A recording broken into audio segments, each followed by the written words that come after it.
أعوذ بالله من الشيطان الرجيم. بسم الله الرحمن الرحيم. الرحمن علم القرآن خلق الإنسان علمه البيان. الشمس والقمر بحسبان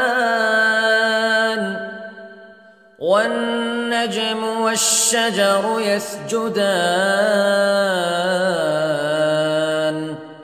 والسماء رفعها ووضع الميزان ألا تطغوا في الميزان وأقيموا الوزن بالقسط ولا تخسروا الميزان. والأرض وضعها للأنام فيها فاكهة والنخل ذات الأكمام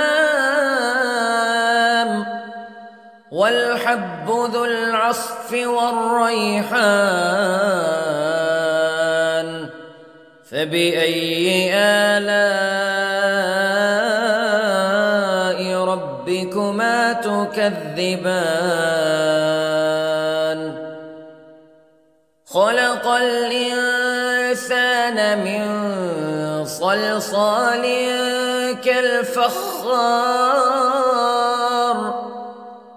وخلق الجان من مارج من نار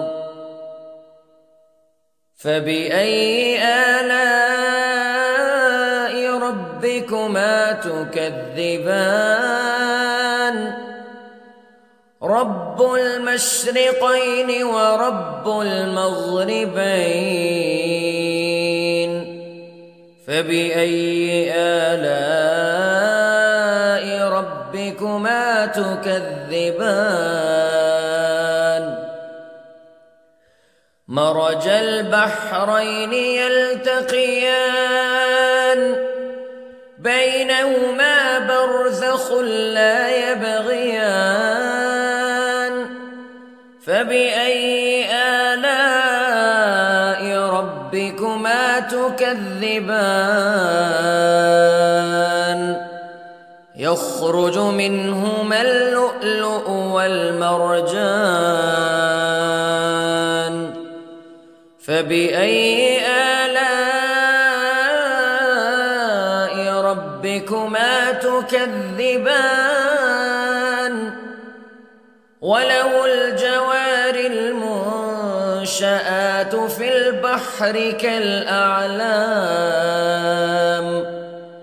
فبأي آلاء ربكما تكذبان. كل من عليها فان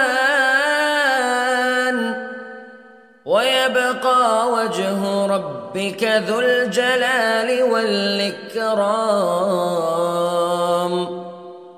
فبأي آلاء ربكما تكذبان.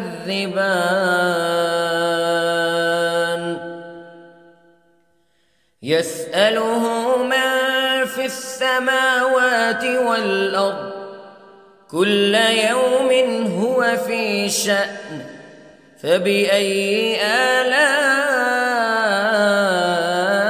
ربكما تكذبان. سنفرغ لكم أيها الثقلان فبأي آلاء ربكما تكذبان.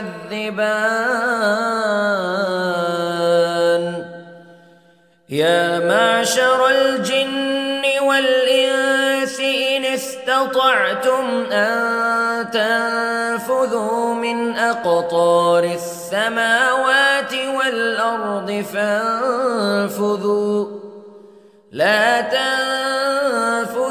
إلا بسلطان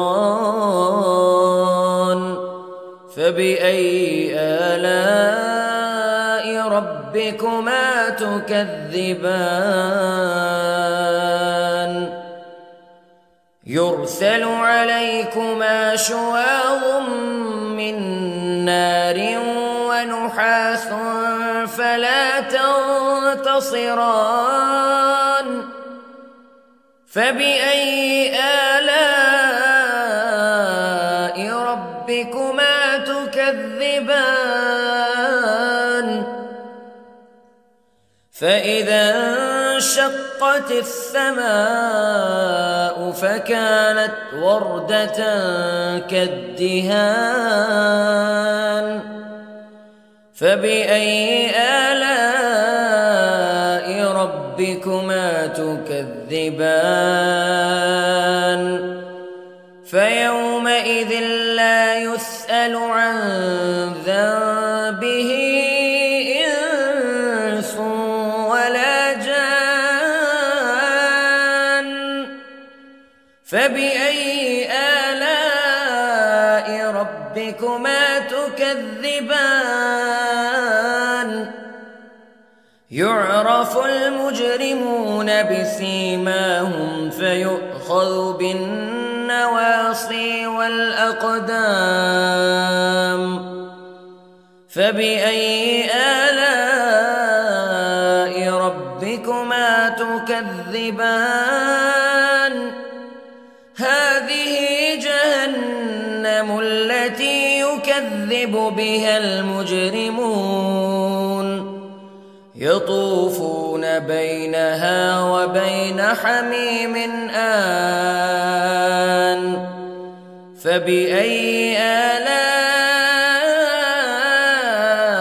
ربكما تكذبان ولمن خاف مقام ربه جنتان فبأي آلاء ربكما تكذبان ذواتا أفنان فبأي آلاء ربكما تكذبان فيهما عينان تجريان فبأي آلاء ربكما تكذبان فيهما من كل فاكهة زوجان فبأي آلاء ربكما تكذبان متكئين على فرش بطائنها من استبرق وجنى الجنتين دان فبأي آلاء ربكما تكذبان فيهن قاصرات الطرف لم يطمثهن إنس قبلهم ولا جان فبأي آلاء ربكما تكذبان كأنهن الياقوت والمرجان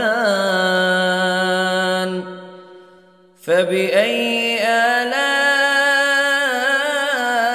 ربكما تكذبان هل جزاء الإحسان إلا الإحسان فبأي آلاء ربكما تكذبان ومن دونهما جنتان فبأي آلاء ربكما تكذبان مدهامتان فبأي آلاء ربكما تكذبان فيهما عينان نضاختان فبأي آلاء ربكما تكذبان فيهما فاكهة ونخل ورمان فبأي آلاء ربكما تكذبان فيهن خيرات حسان فبأي آلاء ربكما تكذبان حور مقصورات في الخيام فبأي آلاء ربكما تكذبان لم يطمثهن إنس قبلهم ولا جان فبأي آلاء ربكما تكذبان متكئين على رفرف خضر وعبقري حسان فبأي آلاء ربكما تكذبان تبارك اسم ربك ذي الجلال والإكرام